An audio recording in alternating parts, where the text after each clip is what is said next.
Good evening, Commonwealth, and thanks for watching the Channel 2 News. I'm Chris Nelson. Let's take a look at tonight's top stories.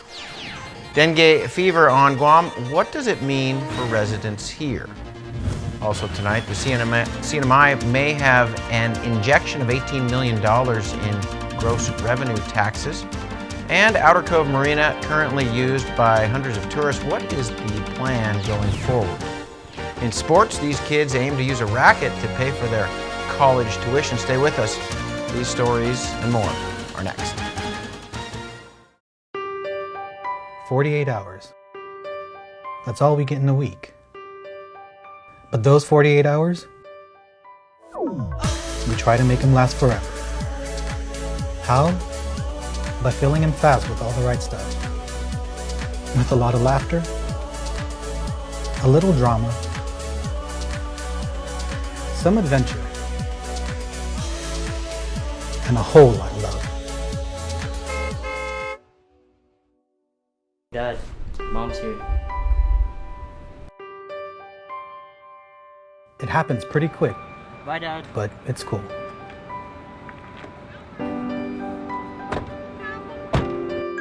Because the rest of the week, we talk about our plans. You want to go to the beach? On how to make the next 48 hours last us a lifetime.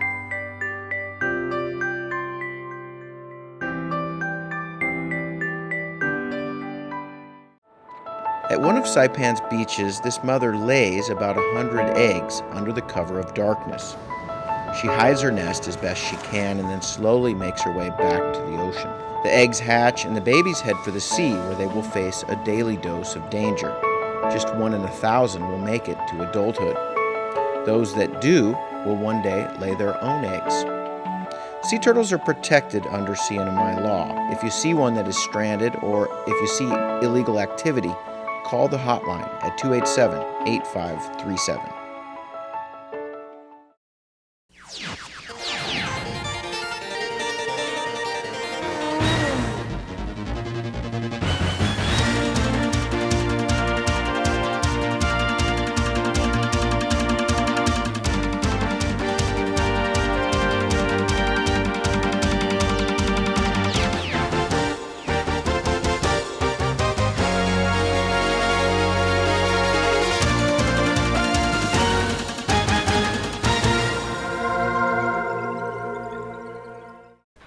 Hafade, Tirwami, and good evening, Commonwealth. With 10 dengue cases on Guam and daily direct flights connecting Guam and Saipan, public health officials say we are on heightened alert. But they say they are prepared, and the best thing you can do is stay educated and avoid getting bit. Sally Lemus has more. The dengue crisis on Guam may have caused some alert to the people of the CNMI, but the CHCC states that they are confidently prepared for all kinds of possibilities. The CNMI is on a heightened alert about dengue, but strongly advises the public to stay educated about the dengue process. I want to stress that dengue is very usually a mild illness. So people who get infected with dengue, 1 in 4 will actually develop symptoms. So you get bit by the mosquito, you're infected. Only 1 in 4 will even develop noticeable symptoms. And then out of that 1 in 4, only 1 in 20 of those will develop any type of severe symptoms. Because dengue can become a severe illness, but usually it really isn't. You know, there isn't a national crisis when it's flu season, usually.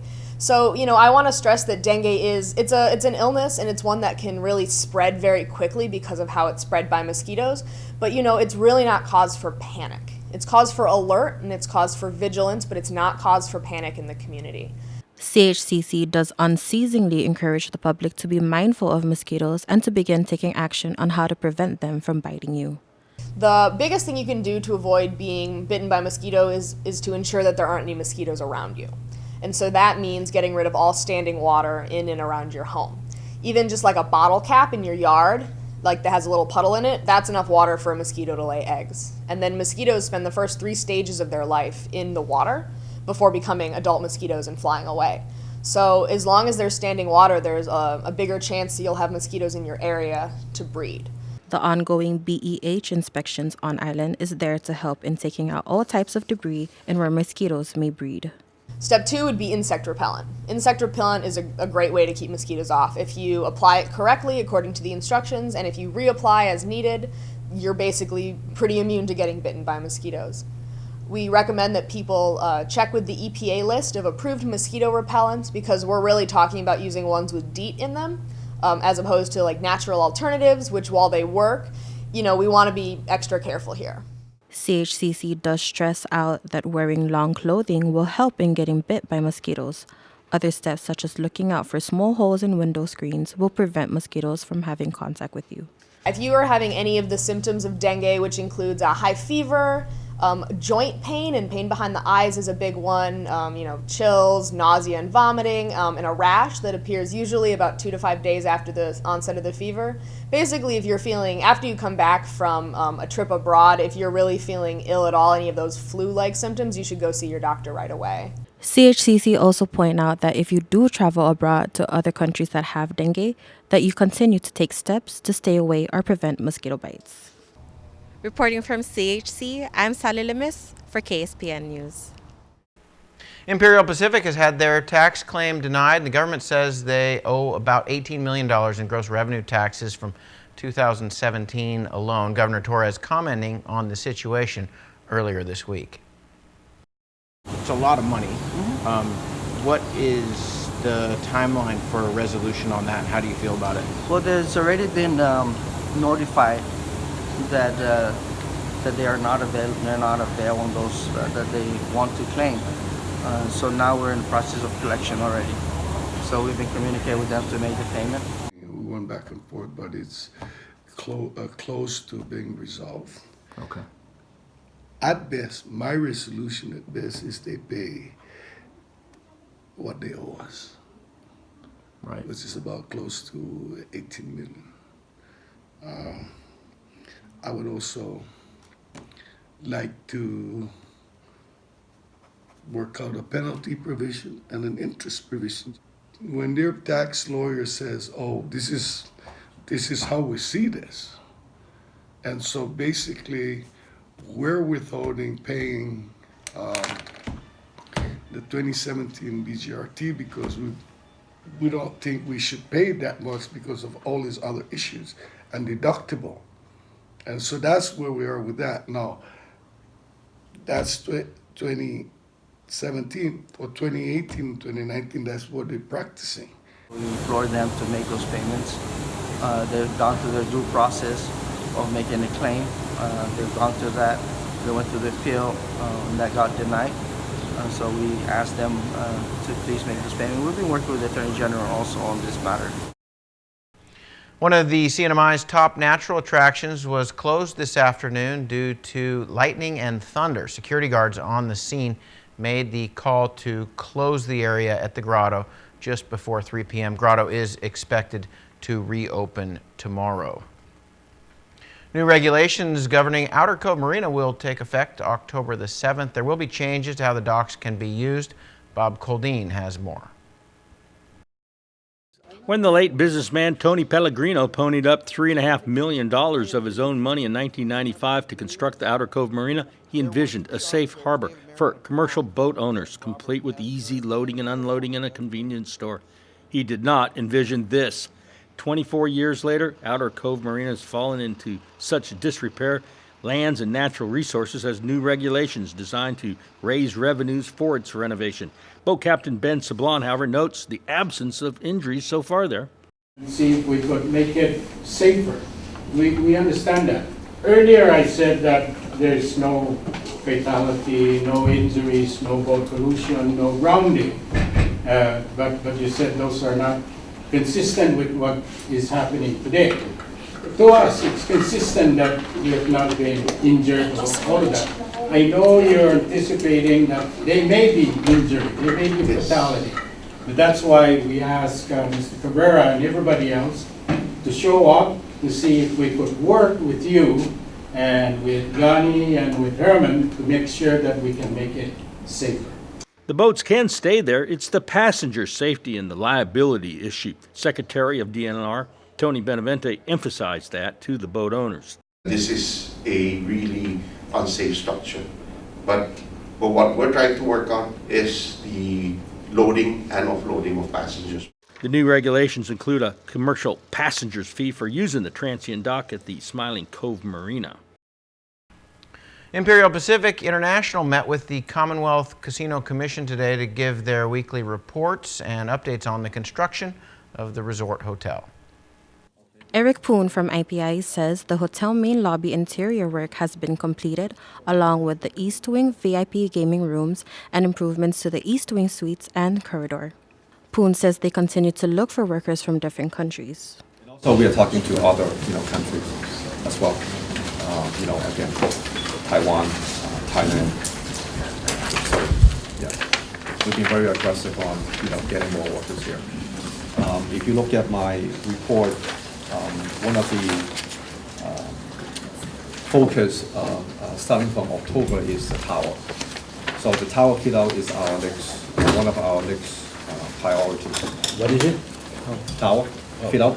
An inspection was scheduled for 2:30 this afternoon. So we have a joint inspection with DPW, fire department, along with our special inspector, which is the M15, our architects. IPI says they have 494 H-2B workers, including 354 coming from Taiwan, 74 from Mongolia, and 40 from Italy.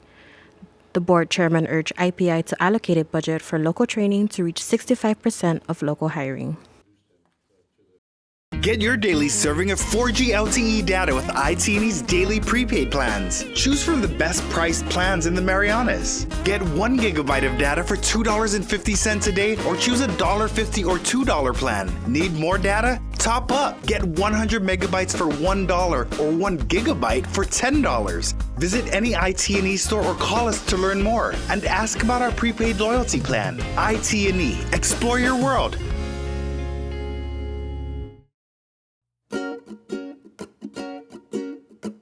Our reefs are very important because numerous species and people depend on them for food and protection. However, they are vulnerable to our changing oceans, which absorb about 25 to 30% of the world's carbon dioxide emission. This extra carbon lowers the pH of the ocean water, making it more acidic. Ocean acidification makes it harder for corals and other organisms that depend on calcium carbonate, like crabs and mollusks, to survive. But don't worry, it's not all gloom and doom. You can lessen ocean acidification by reducing carbon emissions. Consider driving less, using less AC, and eating local fruits and veggies. You can help keep corals healthy too. Just remember, don't step on the reef, don't break the reef, and do not take corals. Ocean acidification threatens our islands, but we can work together to help coral reefs resist these changes.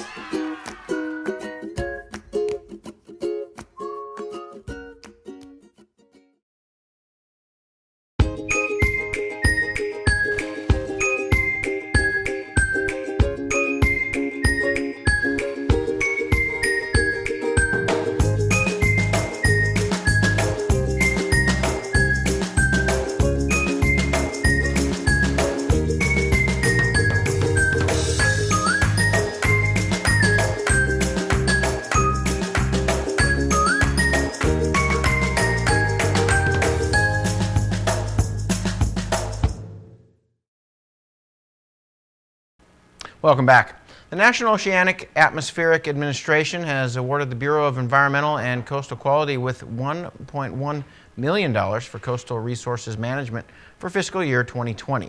CNMI, along with 33 other coastal sites and territories, are in the National Coastal Zone Management Program that protects, restores, and develops coastal communities. DCRN Director Janice Castro says the funds will support 24 full-time positions, 5 summer interns, and many projects. Also, in caring for the environment, DCRM will be participating in the International Coastal Cleanup, which is the world's largest single-day effort to remove trash from the coasts, which occurred on September the 21st. Last year, the CNMI had 1,532 volunteers, where 9,180 pounds of trash was picked up. For more information, you can contact Colleen Flores at 664-8300. Oktoberfest is on the horizon, and the Hyatt Regency Saipan has some special foods they are going to deliver. Oktoberfest has been going on in Germany since the early 1800s. It was a royal wedding, and then they invited all the people there and then had a horse race. Next year they're repeating it, and then it's getting bigger and bigger and bigger, and that's how they ended up. In Germany, the festival starts in mid-September and runs for 17 or 18 days into early October. About 6 million people attend, and they drink over 7 million liters of beer. You do the math. Hyatt will celebrate Oktoberfest next weekend, Friday and Saturday night, and their new executive chef, Hartmut Kim, happens to be German. Last night he showed off some dishes that he will be featuring. This poultry is cooked with a can of beer inside it, and during the cooking process, the beer flavors and moistens the meat. Chef says he's looking forward to featuring some unique dishes, both from the south of Germany and the north. Tell me about the food that you're preparing for Oktoberfest. This is a chance for you to show off a little bit. Tonight was traditional German Oktoberfest food, especially the chicken, the beer chicken is one of the highlights. But then you see a lot of pork dishes. We have the pork belly, we have the whole pork leg ham, the carving, the pork knuckles. We also prepared some beef frikadellen. It's more out of the northern Germany side. It's a hamburger, but not pure beef. It's with pork and beef mixture in, and then we add a little bit bread in to make it nice and moist. This is beetroot salmon, German kimchi, also known as sauerkraut, of course traditional potato salad. How will you serve it during the Oktoberfest? What's the plan? This is will be all buffet style, but we have several stations, carving stations. We have a seafood carving station, we have the ham carving stations, and then we have the charcoal grill, where they're grilling some sausages, some pork bellies. The chef says beer is a big part of Oktoberfest. What is your favorite beer? I think I like, wherever I go, I drink the local beer. At least I know it's fresh. I like the craft beer. If you have a local brewery or microbrewery, when they really make the beer fresh, it's very nice. What would you say is distinctive about German beer? They have those so-called Reinheitsgebot. They need the specialized water, hop, malt, but there's no chemicals allowed to be inside in German beer. Chef says they are working with Saipan Brewing to produce a special beer for the event, Oktoberfest, at the Hyatt next Friday and Saturday night inside the Keeley Cafe and Terrace. On Guam, the director of the Department of Corrections steps aside and a customs officer leaves his gun in the restroom. Nestor Lecanto and KUAM News report. Hafade Sinamai, here's what's making news on Guam. Department of Corrections Deputy Director Joey Terlahi has resigned from his position. Terlahi's resignation comes after he was named by FBI Special Agent Rafael Fernandez in federal court on Tuesday related to the indictment of Jonia Mayor Jesse Bloss, who is accused of extortion and accepting bribes from a confidential informant posing as a drug trafficker. KUAM News learned Terlahi's resignation was given to Governor Lou Leon Guerrero this afternoon after the former deputy director of DOC met with the Magat Haga at Adlu. Quote, I accepted Joey Terlahi's resignation today, and I respect his decision to focus on his family at this time. Our law enforcement agencies must be free of anything that may distract from their mission. In the interim, I have detailed Captain Joe Carbolito, a veteran of the Guam Police Department, to act as DOC's director until the return of Director Sam Brennan next week. The governor's policy director, Carlo Branch, says a meeting did occur between the governor and Terlahi's father, Legislative Public Safety Chair Senator Pito Terlahi. KUAM also learned Governor's Chief of Staff Tony Babauta briefed line leadership at DOC about Terlahi's resignation. Imagine walking into a public restroom and finding a gun inside. KUAM News received this viewer-submitted photo of a firearm left in a stall at the Guam International Airport. Customs and Quarantine confirms the gun belongs to one of its officers who's been placed on administrative duty while an internal investigation has been launched. In a statement, Customs Director Ike Pareto said, this incident is unfortunate and we realize the impact it may have had. More so, we are grateful the firearm was found and secured when it was, and no one was injured as a result. He adds that officers receive annual firearms retention and safety training. Pareto declined any further comment because he says the matter is under investigation. Guam's 100% Medicaid funding assistance expires next week when the current fiscal year ends. That's why Governor Leon Guerrero is adding her support to a bill now under consideration in the U.S. Senate. She's urging Majority Leader Mitch McConnell to help pass a Continuing Appropriations Act to keep the federal government running. That would also extend the millions of dollars in Medicaid funding for Guam through the end of November. Adloop says without the Medicaid assistance percentage, Guam would have been required to provide 45% in matching funds. The governor has also joined with other territorial chief executives in seeking more equitable treatment in the calculation of Medicaid assistance percentages going forward.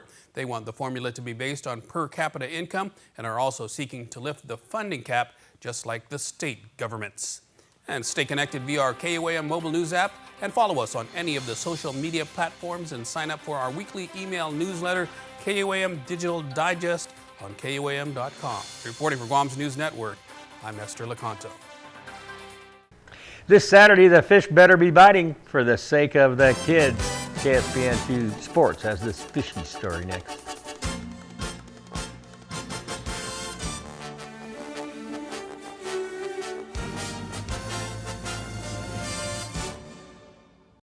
Faster, easier to use. With live TV, recordings, video on demand, and streaming apps all in a single place. When you're looking for something new, recommendations are tailored to you. Voice-powered, personalized results to find what you want faster. And the unlimited potential of smart home.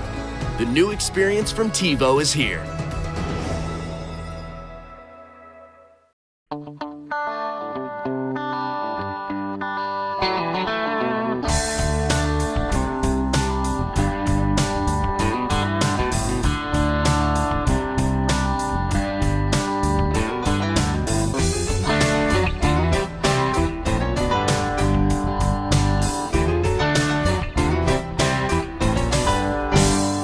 Bubblegum Shrimp Company opens daily at 11 a.m.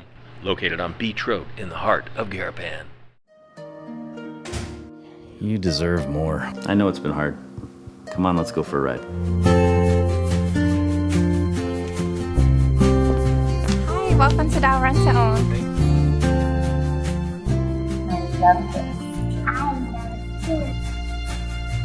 Thank you. You're welcome.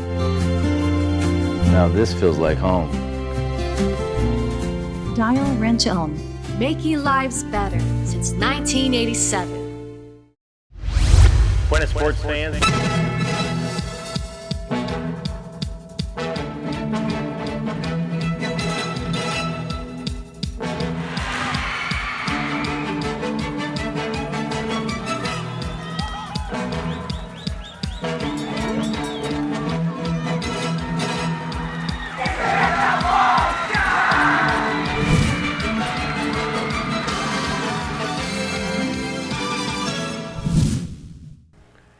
Buena sports fans, volunteers volunteer for the love of the sport. They don't expect much in return. So when special recognition comes, it's like a piece of cake. And when that recognition comes from a worldwide governing body, well, that's the cream cheese icing on the red velvet cake. This is a familiar face to everyone who participates in distance runs and track and field. And for over 2 decades, Robin Sapong's volunteered his free time to coordinating these races, working with young runners, getting up at 4 a.m. and such. Well, after being nominated by Oceania Athletics Association this week in Qatar, the IAAF Congress saluted Robin. He was honored for his longtime dedication to track and field. Congratulations to Robin Sapong. One of the pleasures of my job is watching young people grow up and chase their dreams. And one of those sports where that's happening is tennis. Each year, the NMI Junior Tennis Program enrolls dozens of boys and girls. Out of that, a few go on to be successful on the regional level. 2 high school seniors are now eyeing their next step. 17-year-old Carol Lee spends most of her time off-island playing in tournaments around the world while being homeschooled. NMI national tennis coach Jeff Race with the update. So Carol, of course, this has been an amazing year for Carol Bob. First in January playing in the Australian Open main draw.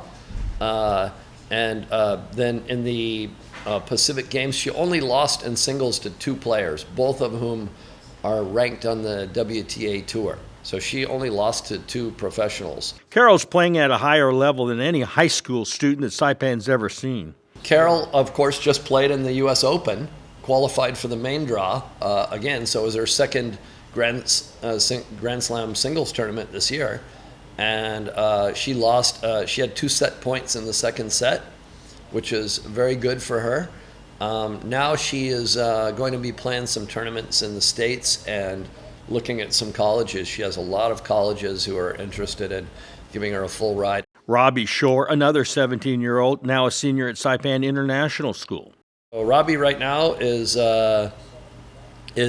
focused on continuing his training and trying to look at the various universities and colleges that he might be going to attend and play tennis at next year. Isabel Harris is another success story, playing at Dixie State University in Utah. Isabel graduated last year. She had a great year. She was the conference freshman of the year, and I don't know if you know, but she led her team to the conference title, and they made it to the finals. And all the other matches were done except hers, and the score was tied 4-4. Whoever won this match won the conference title. She's down 3-5 in the third set, and she won it 7-5. Crowd went wild.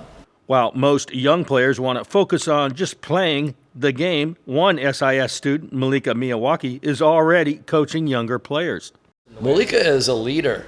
She's a leader. She has very good leadership qualities, organizational abilities, and she even has aspirations to maybe pursue a coaching career. I think she'd be very good at it. All right, let's look at the weather forecast for this weekend. It's, well, better be nice and perfect for taking the kids fishing and eating fish, too. It's free and it's fun. Talking about the Mariana Islands Fishing and Seafood Festival this Saturday at Fishing Base. Here, I'm looking at this fish and I'm thinking, what's it all about?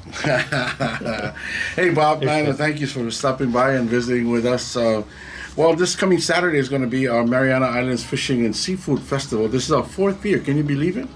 And time flies so fast. And this year, in conjunction with the Indigenous Affairs Office and Carolinian Affairs Office, this is Cultural Heritage Month, the month of September, and fishing is indigenous.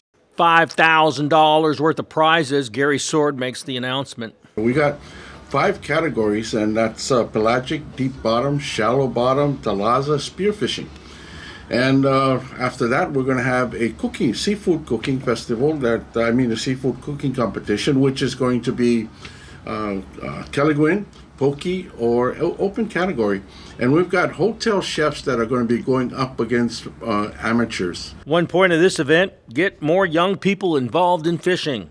Each team has to have somebody under 16 years old as part of the team. And that's what we're trying to encourage our young people to get out there. Also, we got fishing clinics that will be going on, and we've got the folks out at the Hope Center, the drug court, and also our folks in DYS are going to be joining us, and we're taking these kids out fishing and teach them how to fish. Registration ongoing at the Indigenous Affairs Office and the Carolinian Affairs Office and KKMP Radio. Here's the windup and the pitch. I don't believe what I just saw! Let's roll at Gold's Gym Saipan with group exercise for every body. Total Resistant Exercise, or TRX, helps develop your core and improve strength. And Zumba toning is probably the funnest way to get fit. The Shake Cafe is a great place to stop by for a meal replacement or supplements. Today is the first day of the rest of your life. Traveling or laying over on Guam? Don't wait around. Zip into Guam Adventures at Zipline Park inside the Hilton Resort and Spa. Guides will take you through a series of zips, starting with a mountain course and then zip over the ocean with spectacular views of Tumon Bay. 6 zip lines in all deliver a thrilling experience, and it's family friendly, so bring the kids ages 6 and up. You'll love the security of double lines and a new braking system to make riding smoother. The towers are named after the islands in the Marianas. We call it the Island Hopper. Your guides will teach you what you need to know to soar through the jungle with a bird's eye view. Best of all, for residents of Saipan, Tinian, and Rota, you can book this experience at 20% savings. Log on to GuamAdventures.com and during checkout, use offer code HAFA20. Book it and zip it today. We'll even pick you up.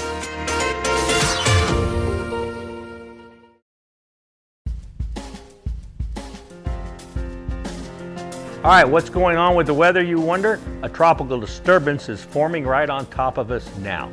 The high was 89 at 10 o'clock this morning before the hard rains came, and the low was 79. Can you believe this? The heat index, 106 at 10 this morning, and it dropped to 83 4 hours later. All right, humidity very high, 89% of course, because it's raining. Mostly cloudy tomorrow. Scattered showers, east winds 5 to 15 miles an hour, high around 86, low 77, seas 4 to 6 feet. Sunrise 6:06, a low tide at 26 past noon, high tide at 5:31, and then maybe not such a great sunset at 6:09.